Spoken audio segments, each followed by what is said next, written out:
আমার আওয়ামী লীগ, যুবলীগ, ছাত্রলীগের ভাইয়েরা বলেছিলেন যে আমরা যদি প্রস্রাব করে দিই, আমরা যদি প্রস্রাব করি, মানে বাংলা কথায় বলে আমরা যদি মুইতে দিই, পানির মতো ভেসে যাবে, বলেছে না বলে নাই? অথচ আজকে একজনও রাজপথে নামে নাই হরতাল পালন করার জন্য। তার কারণ হলো তারা বুঝেছে এখন স্বার্থ নাই, নামারও কোনো দরকার নাই। ঠিক না বেঠে? কারণ জানে আগে শেখ হাসিনা ছিল, স্বার্থ দিত, নিরাপত্তা দিত, টাকা দিত, গম দিত, চাল দিত, ধান দিত, পাট দিত, সয়াবিন তেল দিত, ব্রিজের মধ্যে রড দিত, আমরা সেখানে বাঁশ ঢুকাতাম, পিচ দিত, আমরা সেই জায়গায় 1 ইঞ্চির জায়গায় 5 ইঞ্চির জায়গায় 1 ইঞ্চি ঢালাই দিতাম। এইভাবে মাল টানিছি, খাইছি। এখন তো নেত্রী দিতে পারবে না, সুতরাং রাজপথেও আমরা দাঁড়াবো না। ঠিক না বেঠিক? আমি বলি তোমাদের দল করার কোনো অধিকার নেই। আজকে হরতাল, অন্তত গাড়ি না ভাঙিস, অন্তত ব্রেক তো করাবো। কথা কয় না। আমার কথা যদি রাজনীতির হয় আপনারা বলবেন, আমি কিন্তু রাজনীতির কথা বলতে রাজি না। কারণ আমার কথা হলো বাস্তবতার নিরিখে।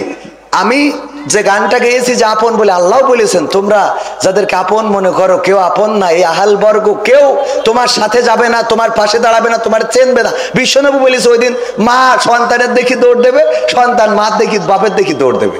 কার কথা? তাহলে আজকে শেখ হাসিনা বেশি দূর না, খালি তার কাটার ওপাশে গেছে, তাই হরতালের দিন তোরা দাঁড়ালি নে। তাহলে ও দুনিয়ার ওপারে গেলি তো তোকে ভোট খুঁজে পাওয়া যাবে না। তাহলে তোকে দল করবো কোন কনফিডেন্স নিয়ে? আপনি বোঝেন, আপনি যদি করেন বুঝে শুনে করেন। হ্যাঁ ঠিক আছে না, আমার কথা বুঝেছেন কিনা? আবার আমার যে নেতাগুলোর ইক্তেদায়ী তো ভেজাল ইমাম, আমরা ভেজাল ইমাম না, মানে ইক্তেদায়ী তো ভেজাল ইমাম আমরা বলেছি।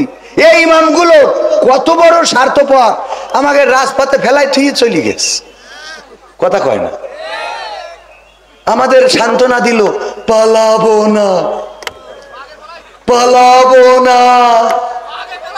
আবার তারা চলে গেল রাজপথে। এমনকি আমরা সাংবাদিকদের রিপোর্ট হলো যে শেখ হাসিনা এবং সংসদ সদস্যরা চলে যাওয়ার পরেও অনেক নিবেদিত প্রাণ আওয়ামী লীগের কর্মীরা রাজপথে প্রতিবাদ প্রতিহত করার চেষ্টা করেছে। ওরা তখন পর্যন্ত জানে না যে মাল চলে গেছে। বোঝেননি? তাহলে এই কর্মীগুলো যে রাজপথে ফেলাইছে আজকে জেল, হামলা, মামলা, আমি তো এগুলোর বিরোধী ভাই। এ আছে না নাই?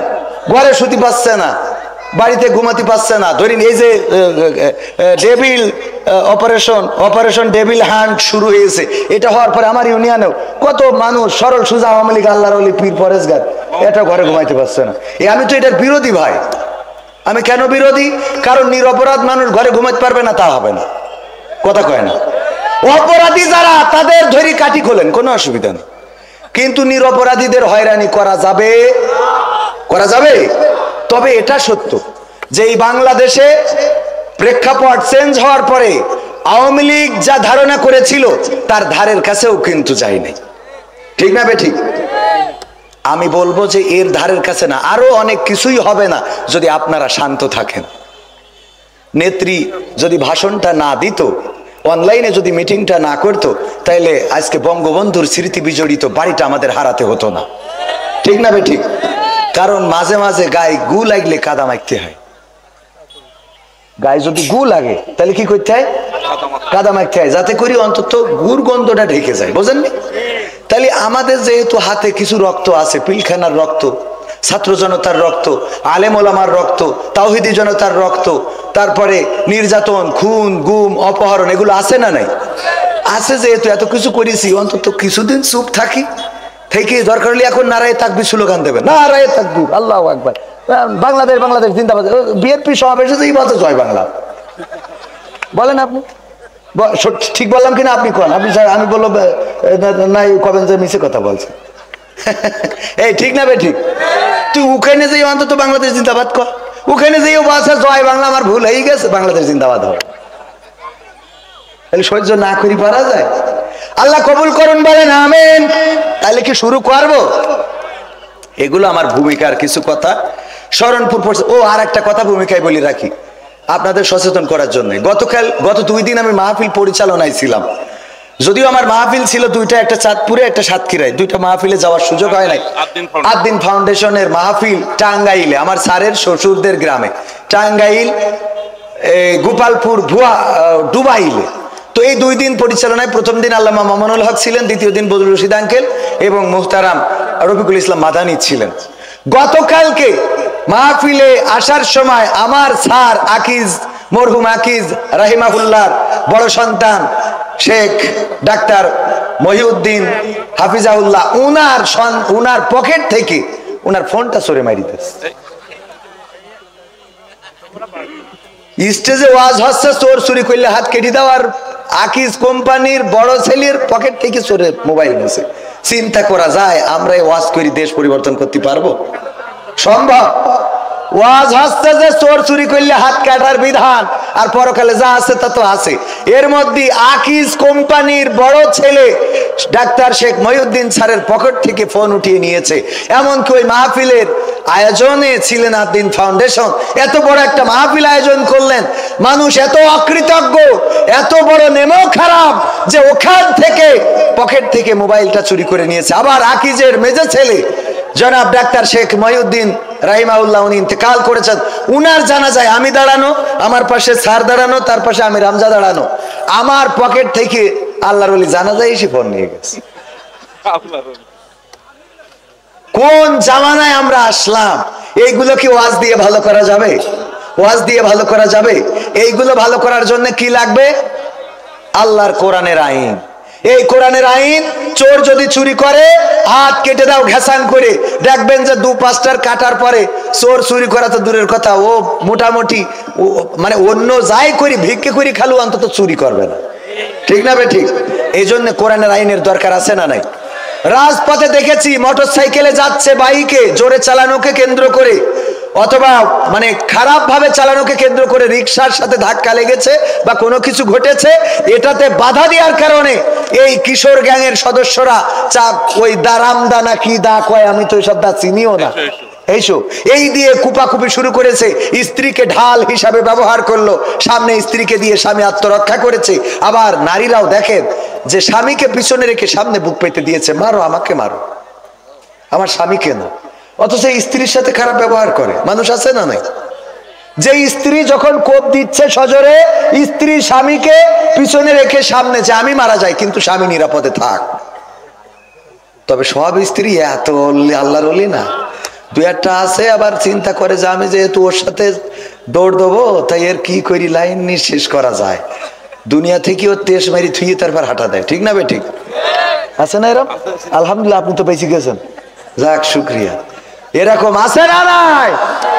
ভাইরা আমার, আমি ধন্যবাদ জ্ঞাপন করছি ওই এলাকার জনগণের যারা এই 2 জনকে ধরে গণধুলাই দিয়েছে। শুধু গণধুলাই নাই, কার্যকারী বিচার দরকার।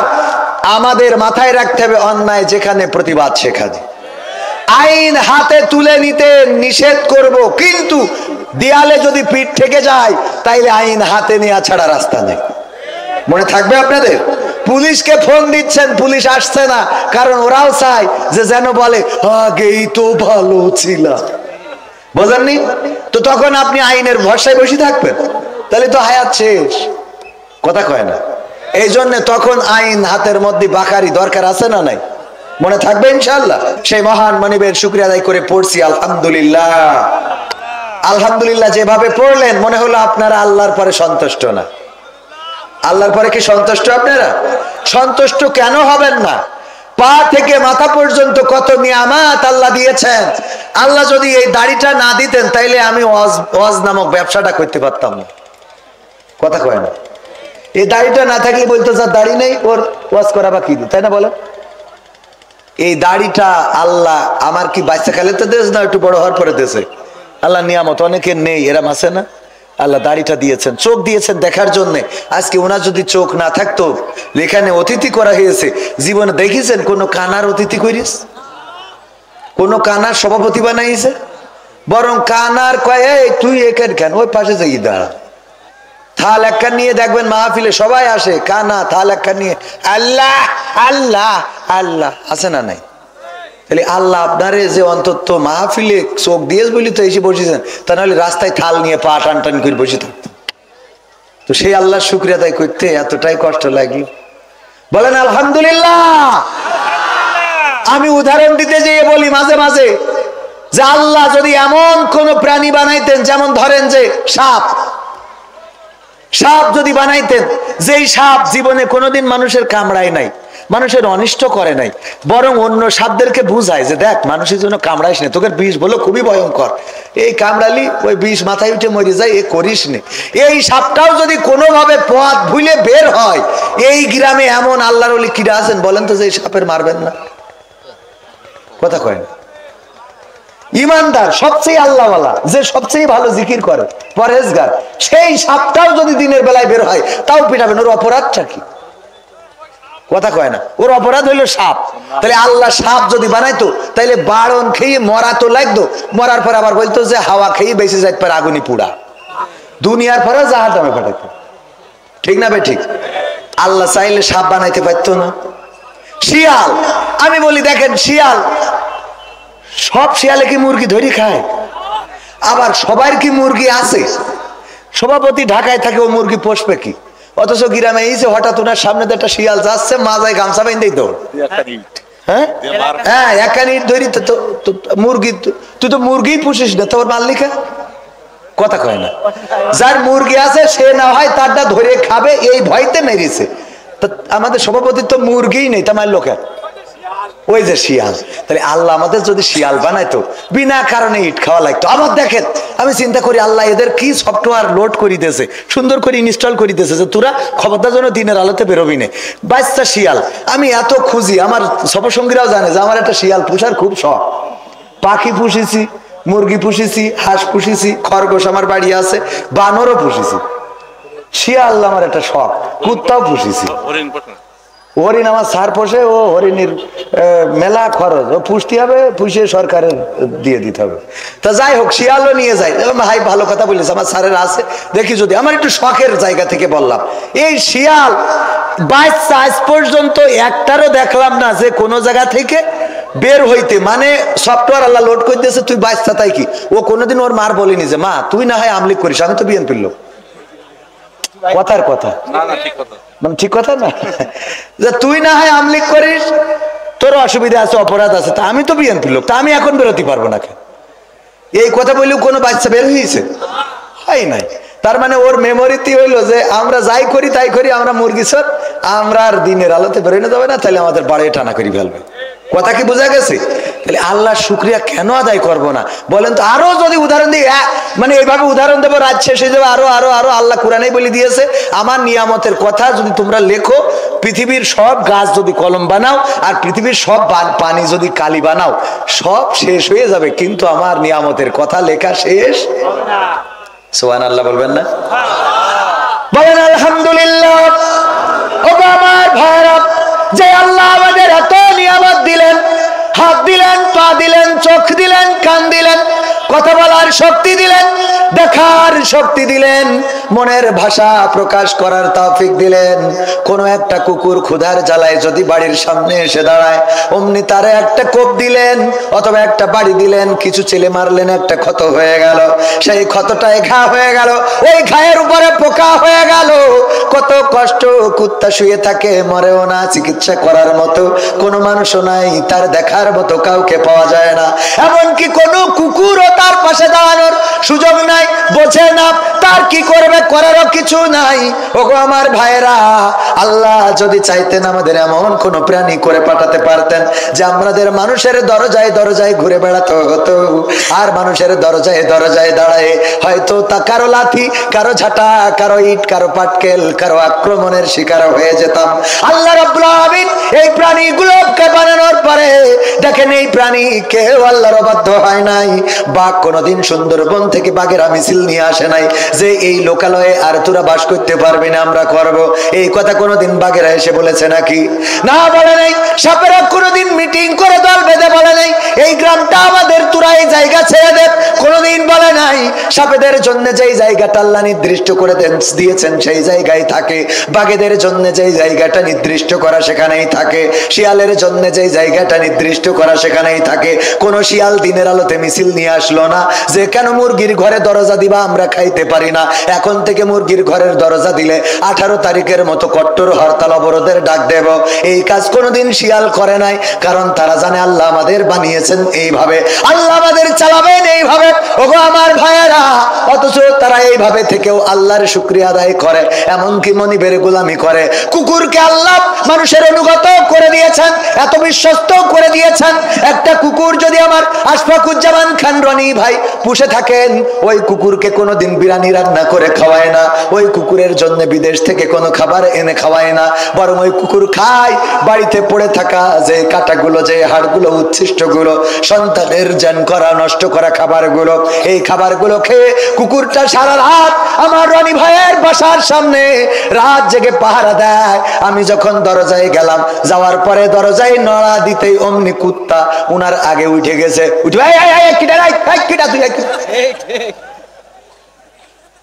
ঠিক না ঠিক? উনি এখনো চেতন পায় নাই, কুত্তা চেতন পেয়ে গিয়েছে। এই কে তুই, কেন এসেছিস, কিসের জন্য এসেছিস, তোর এখানে আসার সাহস দিয়েছ কিনা, এই রাত্রে তোর কাজ কি, তুই আগে বিএনপির লোক না আওয়ামী লীগের সেটা ক। মানে ওর ভাষায় এটাই বলে, কোন দলের লোক আগে সেটা। যদি আমি কিছু না বলে আবার দরজায় টুকা দিতে থাকি অথবা ঢুকার চেষ্টা করি, কুত্তা আমার দিকে এগিয়ে আসবে না, আসবে না? মালিক যখন ডাক শুনলো, আশফাকুজ্জামান খান রনি উঠে চলে আসলো, না জানি বাড়িতে কে এসেছে। আসার পরে যদি দেখে কবির বিন সামাদ, আচ্ছা ঠিক আছে, বিএনপি জামাত এখন তো ফাইট চলছে ভালোই, চললেও অসুবিধা নেই, আমাদের সাথে ভালো সম্পর্কটা ভালো, এই জন্য কবির বিন সামাদ জামাতের লোক হলেও অসুবিধা নেই। আস্তে করে কুকুর, এই কুকুর একটা ধমকের পরে আর একটা বারের জন্যে আমার সাথে খারাপ আচরণ করবে? শুধু একটা ধমকে খারাপ আচরণ বন্ধ হয় না, আরো কিছু হয়। সেটা কি জানেন?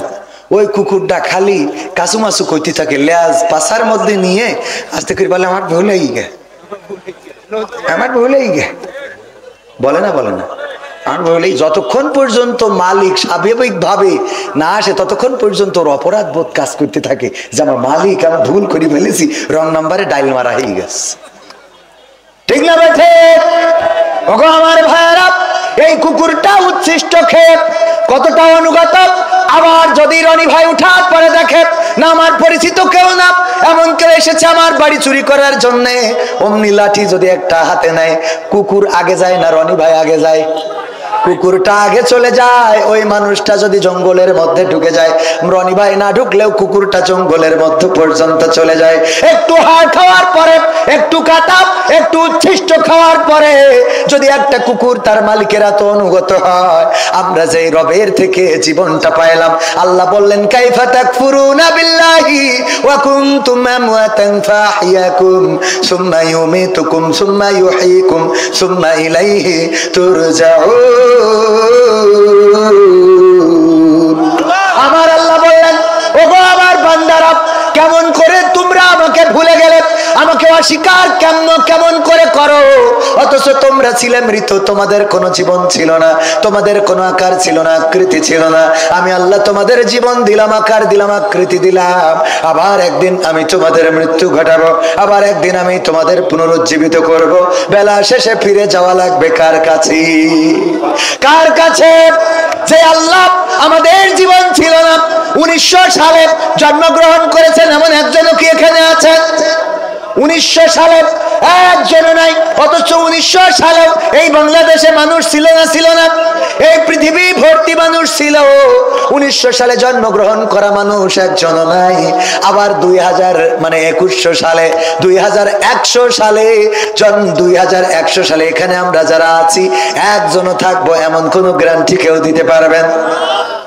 2100 সাল আমাদের জীবনে আর আসবে না। 2000 সাল আমাদের জীবনে অনেকেই পেয়েছি, ঠিক কিনা? 2000 সাল পেয়েছি, কিন্তু 2100 সাল আমাদের জীবনে আসবে না। যদি আসেও তাও দেখবেন যে টাওয়ার আছে কিন্তু নেটওয়ার্ক পাচ্ছে না, মানে জীবনটা আছে কিন্তু চাচা কোনে যাবেন, মানে দাঁত পড়ি শেষ, জিগর গাছা ভালো করে বের হবে না মুখ থেকে, ঠিক না ঠিক? আরো নেটওয়ার্ক যদি চলে যায়, জিজ্ঞেস করবেন যে চাচা দুপুরে কি দিয়ে খেলে, তোমার চাচি বললো যে শাড়িটা ছিঁড়িয়ে গেছে, হাকু তাই যাচ্ছি জিগর গাছা মুখ, মানে একটা বলবেন আর একটা শুনবে, তাই না? বলে তাইলে দুনিয়া নেটওয়ার্ক আপ ডাউন করবে।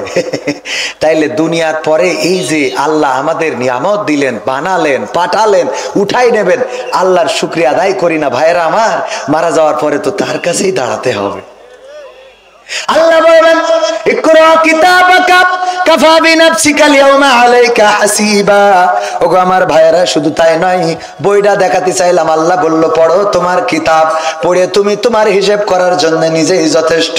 এই কিতাব আল্লাহ ধরাই দেবে। শুধু তাই না, একজন মারা যাওয়ার পরে যদি ফোনটা চেক করেন তাইলে বোঝা যায় আল্লাহর বান্দা কোন দিকে যাবে। ঠিক না ভাই? ঠিক। দুনিয়ার পরে খালি ফোনটা চেক করলেই বোঝা যায়। আমার তো মনে হয়, আমি একটা হাদিসে পড়েছিলাম, কোন ব্যক্তির মৃত্যুর সময় এসে গেলে আল্লাহ একটা তদন্ত টিম পাঠায়, তদন্ত কমিশন। তারা আসে, ফেরেশতারা এসে তদন্ত করে এই বাড়িতে জায়নামাজ আছে কিনা, টুপি আছে কিনা, তাসবিহ আছে কিনা, সে ভালো কাজ করেছে কিনা, বাড়িতে অন্যায় কোনো কিছু আছে কিনা, এবং এইগুলো নিয়ে যে রিপোর্ট করে যে না এই বান্দার বাড়িতে গিয়েছিলাম, তার রিপোর্ট ভালো, সে নামাজ পড়ে, রোজা করে, ভালো মানুষ।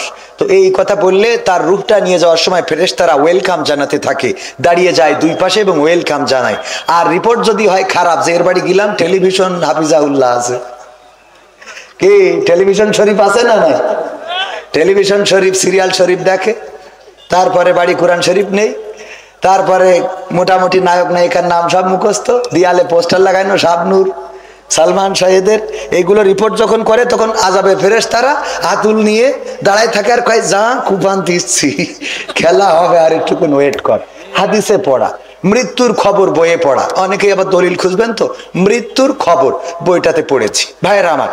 তো আমার মনে হয় এখন ফেরেশতাদের এসে ঘর বাড়ি মাড়ি চেক করা লাগবে না, ও যদি বটতলায়ও থাকে মোবাইলটা চেক করে চলে গেলেই হবে।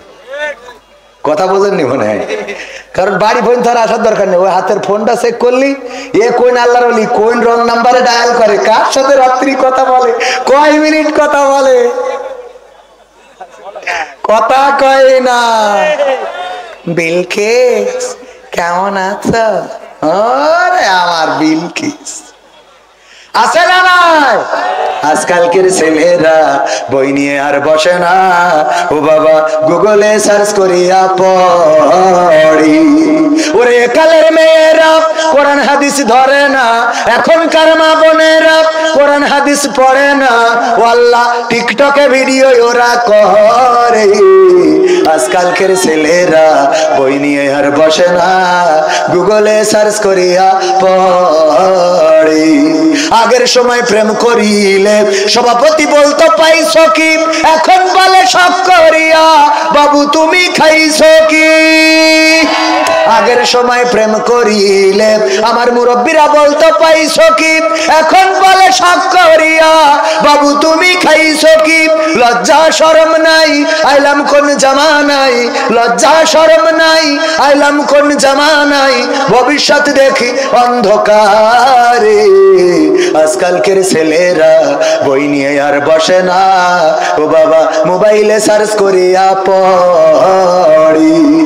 নতুন করে হয়েছে চালু এখন আবার কোন ট্রেন্ড, পরিচয় করাই দেখি এই আমার গার্লফ্রেন্ড। আছে না নাই? নতুন করে হয়েছে চালু এখন আবার কোন ট্রেন্ড, পরিচয় করাই দেখি এই আমার বয়ফ্রেন্ড। শরমের মাথা খাইয়া গেছে ওরা পাগল হইয়া, শরমের মাথা খাইয়া গেছে সব পাগল হইয়া, ভবিষ্যৎ দেখি অন্ধকারে। আজকালকের ছেলেরা বই নিয়ে আর বসে না, ও বাবা গুগলে সার্চ করিয়া পড়ি। ঠিক বললাম না? ঠিক বললাম? আমার তরুণ যুবকেরা এখন আগের মতো বই নিয়ে বসে না, যুবকরা বেপথগামী হচ্ছে, কিশোর গ্যাং নামের বিভিন্ন সংগঠন করছে, আর সেখানে মদ গাঁজা ফেন্সিডিলের প্র্যাকটিস করছে, ক্রামবোর্ডের আড্ডায়, তাসের আড্ডায় আছে, এমনকি অন্যায় পথে পা বাড়ায়, ট্রেনিং করে কেমন করে মারামারি করতে হবে, কেমন করে কাটাকাটি করতে হবে, কেমন করে অস্ত্র চালাতে হবে। ও আমার ভাইয়েরা, আজকে অনেকে আছে তাদের হাতে অস্ত্র তুলে দেয়, তাদের হাতে কলম দেয় না, খাতা দেয় না, তাদের হাতে বই দেয় না, অস্ত্র তুলে দেয়।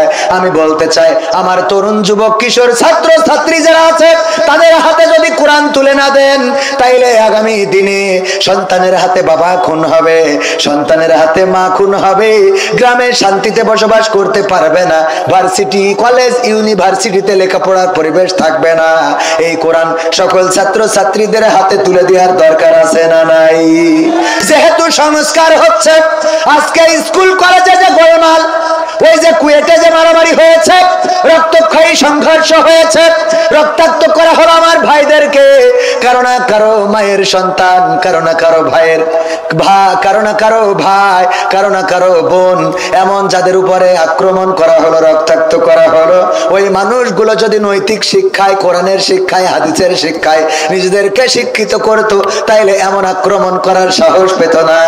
এই জন্য দাবি জানাবো, এই সংস্কারে যেমন স্বৈরাচার ফ্যাসিস্ট সরকারের অনেক কিছু ঢুকানো হয়েছে, ওই সাথে যেন প্রতিটা ক্লাসে আল্লাহর কোরআন এবং হাদিসকে বাধ্যতামূলক করা হয়। এই দুইটা বাধ্যতামূলক করলে সমাজটা কেমন করে পরিবর্তন হবে? যদি উদাহরণ দিই, পাবনায় যাওয়ার পরে একজন যুবক পত্র চিঠি দিয়েছে, হুজুর প্রশ্ন দিয়েছে আমার কাছে, হুজুর গো, আমার একটা ডার্লিং ছিল, আমি তার সাথে প্রেম করেছিলাম, করার পরে এই ডার্লিং নামাজ পড়ে না, রোজা রাখে না, পর্দা করে না, এই ডার্লিংটা আল্লাহর পথে চলে না। আমি তারে বুঝালাম, দেখো ভালো কাজ করতে হবে, নামাজ পড়তে হবে, রোজা করতে হবে, এর জন্য ওর হাতে কোরআন তুলে দিলাম, হাদিস তুলে দিলাম, ইসলামী বই তুলে দিলাম, ফাতেমা, খাদিজা রাদিয়াল্লাহু তাআলা আনহা, আয়েশা রাদিয়াল্লাহু তাআলা আনহা, মরিয়ম, আসিয়া আলাইহিস সালাম সহ অনেক মানুষদের জীবনী তুলে দিলাম। দেওয়ার পরে এখন ওই মেয়ে ভালো হয়ে গেছে, পর্দাশীল, নামাজি, রোজাদার, পরেজগার, এমনকি নফল রোজা, ইবাদত বন্দেগী সব করে, এখন আর আমার সাথে প্রেম করে না। হুজুর বলেন এর জন্য ওর গুনাহ কেমন গুনাহ হবে, আর পরকালে কেমন জাহান্নামে থাকবে, একটু বলেন, চিন্তা করা যায়? হুজুর এর জন্য ও কেমন দায়ী হবে, যেহেতু আমি তার নামাজি ছিল না, রোজাদার ছিল না, আল্লাহওয়ালা ছিল না, পর্দানশীল ছিল না, আমি তারে বানাইছি, প্রেম করে ভালো করেছি, এখন আমার সাথে প্রেম করতে চাই না। হুজুর বলেন এর জন্য ওর গুনাহ কেমন গুনাহ হবে? আমি বললাম, ভাই রে, খাল কেটে কুমির তো তুমি ডেকে নিয়ে আসিস। খাল কেটে কি কারণ কি? যখন কোরআনে পেয়েছে আল্লাহ বলেছেন, ওয়াকরনা ফি বুয়ুতিকুন্না ওয়ালা তাবাররাজনা তাবাররুজাল জাহিলিয়াতিল উলা, ওগো নারীরা পর্দার মধ্যে থাকো, জাহিলি যুগের মেয়েদের মতো সাজুগুজু করে নিজেদেরকে প্রদর্শন করে বেড়ায়ও না। এই কথা শোনার পরে, এই কথা জানার পরে বলেন কোন মেয়ে কি আর সাজুগুজু করে নিজের দেখায় বেড়াবে? যখন হাদিসই পেয়েছে, আল্লাহর নবী বলেছেন, ওগো নারীরা, তোমরা পর্দা করো, পর্দার মধ্যে এমন ভাবে থাকো যেন তোমাদের মাহরাম ব্যক্তি ছাড়া কেউ না দেখে। যদি কেউ দায়ুস হয়ে যায়, তাইলে আমি নবী পরকালে সুপারিশকারী হব না। এই কথা যখন কোন নারী জেনে যাবে, বলেন সে ওই 14 জনের বাইরে কারোর সাথে কি দেখা করবে নাকি? দেখা করবে না। ফাতেমার জীবনীতে আছে, আল্লাহর নবীর কন্যা ফাতেমা রাদিয়াল্লাহু তাআলা আনহা উহুদের ময়দানে আল্লাহর নবী যখন আহত হয়েছেন, দান্দান মুবারক শহীদ হয়ে গেছে, মাথার হেলমেট ভেঙে মাথায় ঢুকে গিয়েছে, চারিদিকে খবর ছড়িয়ে গেছে আল্লাহর রাসূল শহীদ হয়ে গিয়েছেন। এই খবর শোনার পরে ফাতেমা রাদিয়াল্লাহু তাআলা আনহা বাড়ি থেকে দৌড় দিয়েছেন। উহুদের ময়দান মসজিদে নববী থেকে বেশি দূরে নয়, এখন তো বিল্ডিং হয়ে যাওয়ার কারণে ঘুরে আসা লাগে, আগে শর্টকাটে আসা যেত। ওগো আমার ভাইরা, ফাতেমা রাদিয়াল্লাহু তাআলা আনহা যখন পৌঁছালেন, আল্লাহর নবী বললেন, ওগো ফাতেমা, কেন এসেছো তুমি উহুদের ময়দানে? ফাতেমা রাদিয়াল্লাহু তাআলা আনহা বললেন, নবী গো, ওগো আমার পিতা চারিদিকে খবর ছড়িয়ে গিয়েছে, আমার পিতা আখেরি জামানার পয়গম্বর, আর পৃথিবীর পরে বেঁচে নাই, উহুদের যুদ্ধে শহীদ হয়েছেন। এই খবর শোনার পরে আমি আপনার কলিজার টুকরা কেমন করে বাড়িতে বসে থাকি গো, এই জন্য আমি ছুটে এসেছি উহুদের ময়দানে আমার বাবা কেমন আছে খবর নেওয়ার জন্য। আল্লাহর নবী বললেন, ওগো ফাতেমা, তুমি কি জানো নাকি তোমার বোরকার মধ্যে ছেঁড়া আছে, যেই ছেঁড়া জায়গাটা দিয়ে তোমার শরীরের রংটা দেখা যায়, তোমার গায়ের জামাটা ছেঁড়া আছে, যেই জায়গা দিয়ে তোমার শরীরের রংটা কেমন এটা দেখা যায়, তোমার শরীরের রং দেখা যায়। আল্লাহর নবীর কন্যা ফাতেমা বললেন, ওগো বিশ্ব নবী, আমি জানি আমার জামাতে ছেঁড়া, এই ছেঁড়া জায়গাটা আমি যখন রওনা করেছি তখন ছেঁড়া জায়গাটা মুট করে ধরে নিয়ে এসেছি। আমার এই ছেঁড়া জায়গা দিয়ে পৃথিবীর কোন মানুষ আমার গায়ের রং দেখতে পারে নাই। আল্লাহর নবী বললেন, ওগো ফাতেমা শুনে নাও, এত শক্ত কথা হারি মাঝে মাঝে চিন্তা করি পরকালের ময়দানে আমাদের কি উপায় হবে। আল্লাহর রাসূল যেই রাসূল ফাতেমার ব্যাপারে বলেছেন, কেউ যদি আমার ফাতেমাকে কষ্ট দেয় সে যেন আমি নবীকে কষ্ট দেয়, আর কেউ যদি আমার ফাতেমাকে খুশি করে সে যেন আমি নবীকে খুশি করি।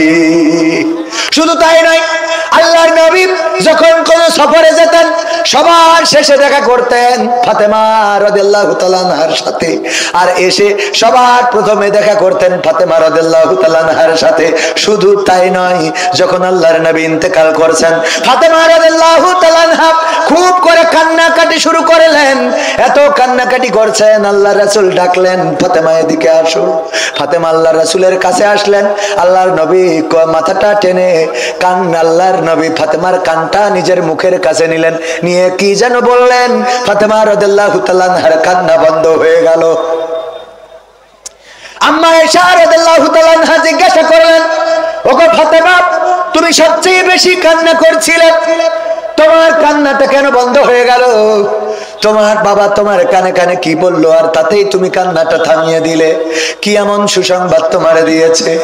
আল্লাহর নবীর কন্যা ফাতেমা বললেন, আমার পিতা বলেছেন, ওগো ফাতেমা তুমি কান্না করো না, তোমার কান্না আমার সহ্য হয় না। এই মৃত্যুর সময় তোমার কান্না আমার কলিজায় আঘাত করে, তোমার চোখের পানি আমি সহ্য করতে পারি না। ওগো ফাতেমা তোমার কাছে আমি একটা সুসংবাদ দিয়ে দিই, আমি মৃত্যুর পরে প্রথমেই তোমার সাথে পরিবারের যার সাথে আমার দেখা হবে প্রথম ব্যক্তিটা হলে তুমি। এই ফাতেমাকে আল্লাহর নবী উহুদের ময়দানে বললেন, ওগো ফাতেমা শুনে নাও, ওগো ফাতেমা শুনে নাও, ওগো ফাতেমা শুনে নাও, তোমার বোরকার ছেঁড়া জায়গা দিয়ে যদি পৃথিবীর কোন মানুষ তোমার গায়ের রং দেখে ফেলতো, আমি নবী ওই পরকালের ময়দানে তুমি আমার কন্যা এই পরিচয়টা দিতাম না। নবীর কন্যা ফাতেমার গায়ের রং পৃথিবীর মানুষ যদি দেখে ফেলতো, আল্লাহর নবী নিজের কন্যার পরিচয় দিতেন না। আর আমাদের মা বোনেরা চিন্তা করে দেখেন আপনারা আমরা তাইলে কোথায়? আমাদের যে সুন্দর চেহারা দেখায় বেড়ান ঝিকরগাছার বাজার, যশোরে কালেক্টরেট মার্কেট ঘুরে বেড়ান, আল্লাহর কাছে কি জবাব দেবেন? ওই পরকাল আল্লাহর নবী দায়ুসদের ব্যাপারে সিদ্ধান্ত রাসূলের সুপারিশ করবেন না, ওই পরকালে কত বিপদে পড়ে যাব। ওগো আমার ভাইয়েরা, ওই যে চিঠির কথা বলছিলাম, ওই যুবকটা প্রেম করার পরে তারে পর্দানশীল বানাইছে, তারে ইসলামী সাহিত্য পড়াইছে, কোরআন পড়াইছে, তারে কোরআন হাদিস জানানোর কারণে যখন এই ঘটনাগুলো পড়েছে, বলেন দেখি কোন প্রেমিকের সাথে এই মেয়েটার কথা বলবে নাকি? কথা কয় না। ওয়াজ করার কি দরকার আছে? কোরআন হাদিস তুলে দেন।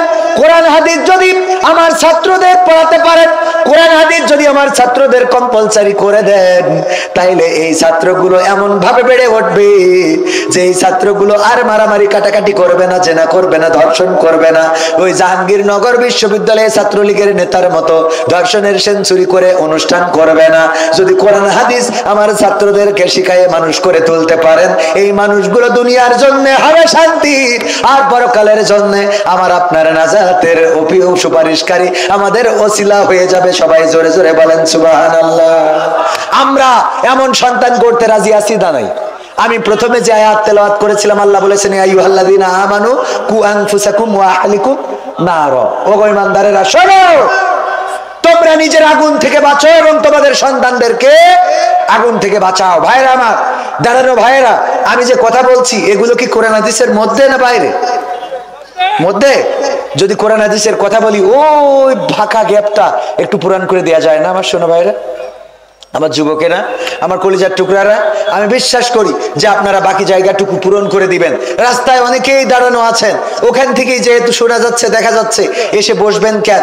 এই নিয়ত করেছেন এখানে বসলে আসলে আল্লাহ রাব্বুল আলামিন শুধু সওয়াব দেন না, জীবনের আমলনামা থেকে সগীরা গুনাহগুলো মাফ করে দেন। বলেন সুবহানাল্লাহ। সগীরা গুনাহগুলো ঝরে যেতে থাকে, আর কি সওয়াব 10টার মধ্যে শেষ।